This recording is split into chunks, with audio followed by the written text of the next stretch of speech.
Now this might look like it's just a 10, but it's not. Come here, take a look at this. That's right, it's the outhouse. Don't worry, the Riverkeeper will not be polluting. Just a few hours ago, the traffic on Atomic Road was chaotic as parents came in looking for their children. A year's worth of events are coming to a head this weekend in one final birthday celebration. But first, what does Aiken mean to you?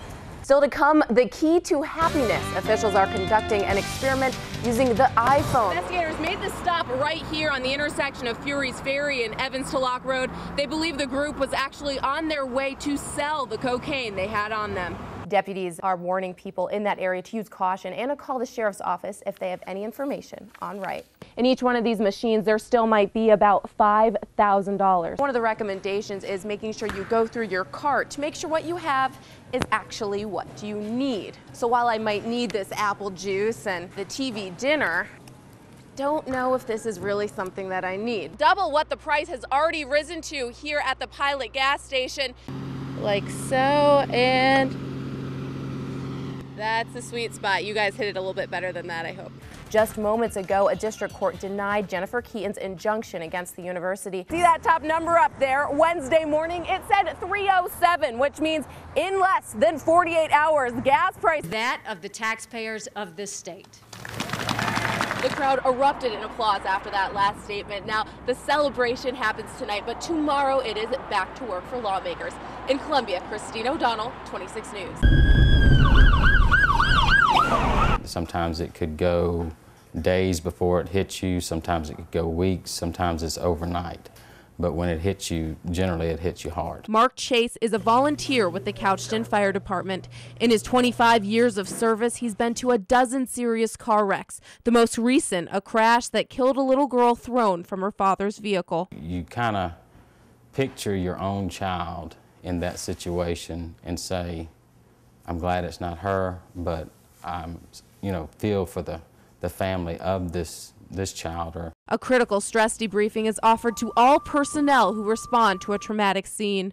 Anytime there's a death in a traffic accident or a multi-fatalities. Chief Donnie Cook sets up private appointments for everyone who asks for it. If you keep it bottled up inside of you, there's more tendency for you to be in a post-traumatic stress, situation. These firefighters are the first on the scene, the closest to the trauma, and they do it all for free.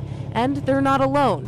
There are more than 20 fire departments in Aiken County, and only 4 of them are paid. The rest are all volunteers. That means hundreds of volunteers risk post-traumatic stress disorder if it means saving the life of their neighbor. Knowing that you have done all you could to help that person, whether it ends bad or it ends good, knowing that you did the best you could. The Savannah Riverkeeper's Tanya Bonatatabis is still putting her new home together, a 20 by 20 raft in the middle of the Savannah River. I'm very excited. I'm looking forward to it. It's going to be fun. Fun might be Tanya's word, but not everyone agrees. I think it's a little crazy. Ty Garvin just finished moving cinder blocks around the bottom of the river to hold her raft in place. I think he's a nut. He just went 20 feet below the river. The reason for all this crazy fun is to raise awareness about the Savannah River. Despite the beauty and the fun water activities that go on here every year, the Savannah River is the 4th most toxic river in the U.S. Tanya is working to clean it up, which is what puts her out here. She's pledged to stay on the raft until there are 500 new Riverkeeper members. We're going to double our membership. Do you think that's going to happen? If the rest of my crew does their job, I certainly hope so. In the meantime, living on this little raft won't be easy. Now this might look like it's just a 10, but it's not. Come here, take a look at this.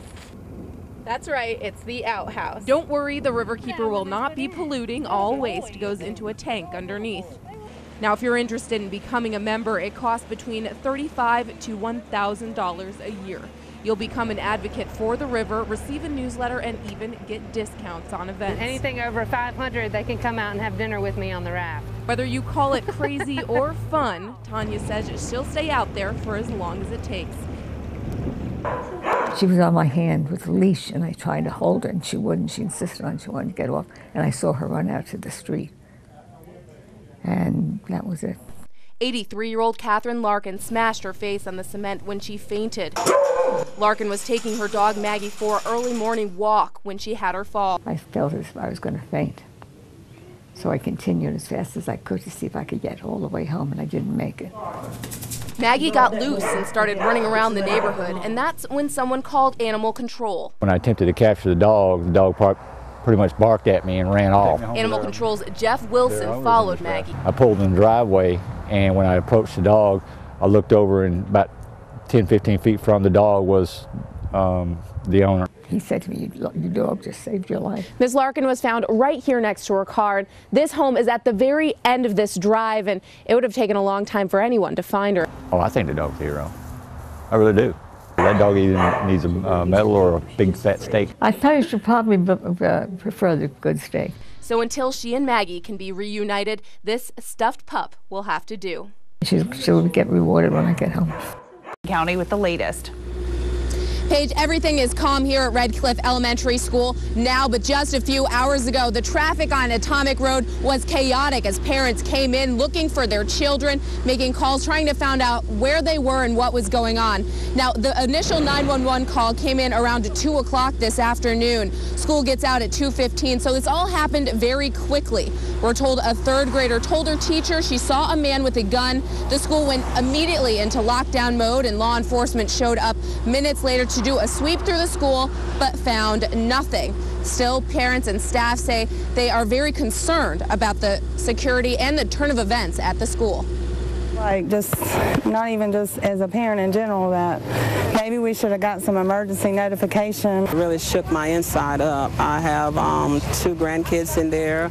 I have 2 nieces and a nephew that are in there.